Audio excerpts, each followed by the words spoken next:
morning, students. Welcome to Amrit Senior Secondary School. Students, आज मैं आपको 10वीं कक्षा की हिंदी की पाठ नंबर 10 जो कि एक लघु कथा है जिसका नाम है एहसास, जिसकी लेखिका है उषा आर शर्मा, वो पढ़ाऊंगी। लेकिन उस लघु कथा को पढ़ने से पहले हम उसकी लेखिका उषा आर शर्मा के बारे में थोड़ी सी जानकारी प्राप्त करेंगे। उषा आर शर्मा एक संवेदनशील महिला साहित्यकार है। संवेदनशील यानी कि भाव अपने बड़े दिल से लिखने वाली साहित्यकार हैं। उनका जन्म 24 मार्च 1953 में मुंबई में हुआ। आपकी विद्यालय स्तर की शिक्षा भारत के विभिन्न प्रांतों में हुई। इसके पश्चात आपने पंजाब विश्वविद्यालय से दर्शन शास्त्र व लोक प्रशासन में एमए स्नातकोत्तर की परीक्षा पास की, यानी कि उन्होंने एमए स्नातक की। आपकी रुचि शिक्षा में विशेष तौर पर थी। आपने शिक्षा विषय में भी स्नातक स्तर की शिक्षा हासिल की। भारतीय प्रशासनिक सेवा आईएएस की सदस्य के रूप में कई वर्षों तक कार्य करने के उपरांत आप शिक्षा व लेखन के क्षेत्र में मार्गदर्शन कर रही हैं। साहित्य व कला में आपकी रुचि युवावस्था से ही थी। युवावस्था यानी कि जब वो बचपन से आगे वाली व्यवस्था, यानी कि जो जवान थी तभी से थी। आपने संगीत, नाटक व रंगमंच के कार्यक्रमों में भाग लिया। साहित्य लेखन में कविता, कहानी, लघु कथा व संपादन में आपने प्रशंसनीय कार्य किया। आपकी प्रमुख रचनाएं इस प्रकार हैं, जिनमें है काव्य संग्रह, एक वर्ग आकाश, पिघलती सांकलें, भोज पत्रों के बीच, दोस्ती हवाओं से, परिंदे धूप के, बूंद बूंद एहसास, सूरज मेरा तुम्हारा और बीहड़ के फूल सभी काव्य संग्रह हैं। हाशिए पर बिंदु क्यों ना कहूँ। कहानी संग्रह आपके काव्य संग्रह तथा कथा संग्रह पर शोध कार्य भी हो चुका है।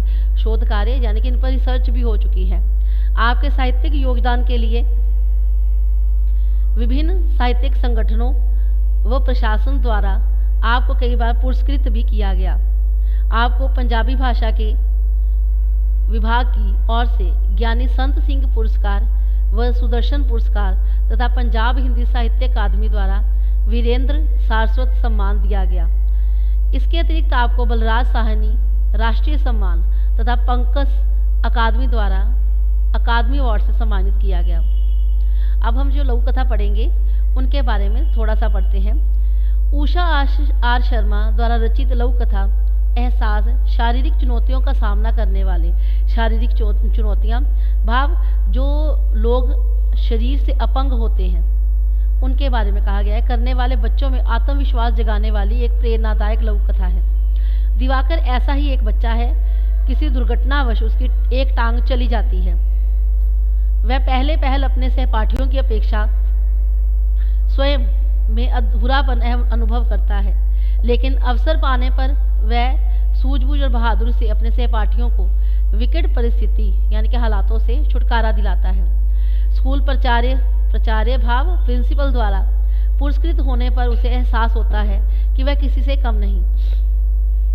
लेखिका बतलाना चाहती है कि शारीरिक चुनौतियों का सामना करने वाले बच्चे किसी से कम नहीं हैं। अगर किसी कारणवश उनमें कुछ कमी आ गई है तो ईश्वर उन्हें कुछ खास भी दिया है जो दूसरों के पास नहीं है। भाव जैसे जो लोग अंधे होते हैं उनके पास एक ऐसी शक्ति होती है या ऐसा अविश्वास होता है कि उनको वो आसपास कई बार सूंघ कर भी जो है चीज़ों को बता सकते हैं। अगर उनमें देखने जो अंधे लोग होते हैं उनमें सूंघने की शक्ति बड़ी ज़्यादा होती है। बस उस खास के एहसास की ज़रूरत है। इसके साथ ही लेखिका बतलाना चाहती है कि अध्यापकों का सहयोग और सौहार्दपूर्ण व्यवहार, सौहार्दपूर्ण यानी स्नेह से भरा, प्यार से भरा व्यवहार इस प्रकार के बच्चों को बहुत मदद देता है। लघु कथा के लघु कलेवर के बावजूद भी, लघु कलेवर यानी कि कहानी छोटी होने के बावजूद भी कहानी में कहानी तत्व विद्यमान है, मौजूद है। गति है, कौतूहल है, कौतूहल यानी कि उसमें रोचकता भी है, शोर भी है। लघु कथा का नामकरण एहसास संक्षिप्त व सार्थक है। भाषा साधारण है। दिवाकर का चरित्र भी उभारने का अच्छा प्रयास है। कहानी का अंत सुखद व प्रेरणादायक है। अब हम अपनी लघु कथा पढ़ते हैं जिसका नाम है एहसास। एक दिवसीय शैक्षिक भ्रमण यानी कि स्कूल की तरफ से जो पढ़ाई के ऊपर जो भ्रमण किया जाता है, जब पिकनिक के लिए जाया जाता है, के लिए स्कूल की बस रवाना हो चुकी थी। परीक्षा के फौरन बाद इस कार्यक्रम ने सभी को राहत दी थी। छात्र छात्राएं मस्ती से झूम रहे थे, छात्राएं अंताक्षरी खेल रही थी, छात्र तालियां बजाकर उनका हौसला बढ़ा रहे थे। लेकिन दिवाकर खामोश बैठा था। कभी वह खिड़की के बाहर के वृक्षों को देखता और कभी दूर तक फैले आसमां को। उसने अभी कुछ दिन पहले ही तो दाखिला लिया था। पापा की ट्रांसफ़र के बाद जब एक स्थान से को छोड़कर नौकरी में दूसरे स्थान पर जाया जाता है, उसे ट्रांसफ़र कहा जाता है, के बाद वह गांव के स्कूल से यहाँ आ गया था। नई जगह, नए लोग, कई बार तो उसे वैसाखियों से यहाँ चलने में भी दिक्कत आती थी। परंतु कक्षा अध्यापक नीरू मैडम के स्नेहपूर्ण व्यवहार से उसने बहुत हिम्मत दी थी।